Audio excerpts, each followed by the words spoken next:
tragic story of the smartest man in history. He had an IQ greater than Albert Einstein and Isaac Newton. This is the sad story of William James Sidis, the smartest man in history. Albert Einstein had an IQ of 160, and Isaac Newton's IQ was 190. With an IQ believed to be somewhere between 250 and 300, William is said to be the most intelligent man to ever walk the earth. William was born in New York City in 1898. His parents were geniuses themselves. His father, Boris, was a distinguished psychologist who had earned 4 degrees from Harvard. His mother was also an MD. With intelligence running in the blood, his parents expected a brilliant child, but William's genius proved to be out of this world. At the age of just 18 months, he could read the New York Times. By the age of 8, he had already taught himself 8 different languages including Latin, Greek, Hebrew, and Russian. He didn't stop at that, he also invented his own, called Vendergood. With such extraordinary intelligence, we ought to know about him, right? And yet, very few of us do. His father noticed his abilities and tried to enroll him at Harvard, but William was rejected as he was only 9 at that time. At the age of 11, he became the youngest person ever to be admitted to Harvard in 1909.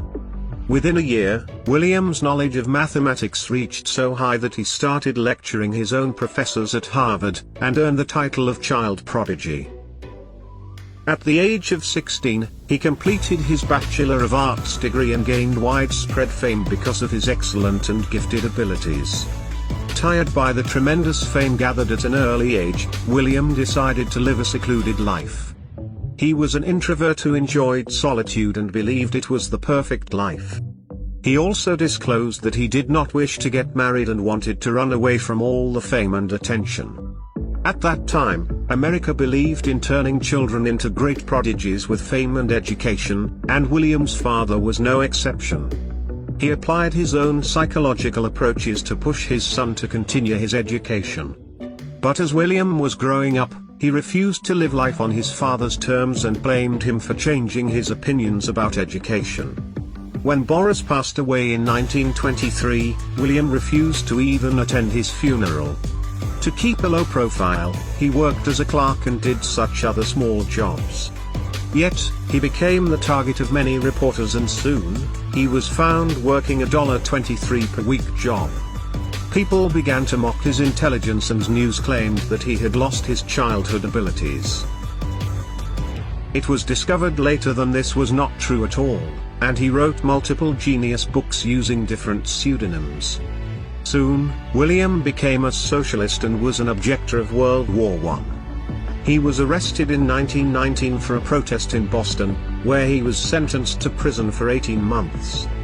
However, his parents bailed him out and instead, locked him up in a sanatorium. William spent the rest of his life broken and completely lonely. He became estranged from his family and worked very petty jobs to earn his bread and butter. The man could have made remarkable discoveries and enlightened the world with his intelligence. Unfortunately, he passed away in 1944 at the age of just 46 as a mere nobody, suffering alone from a cerebral hemorrhage.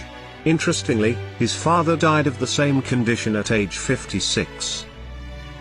The tragic story of the smartest man on earth now remains a trivial memory in the pages of history.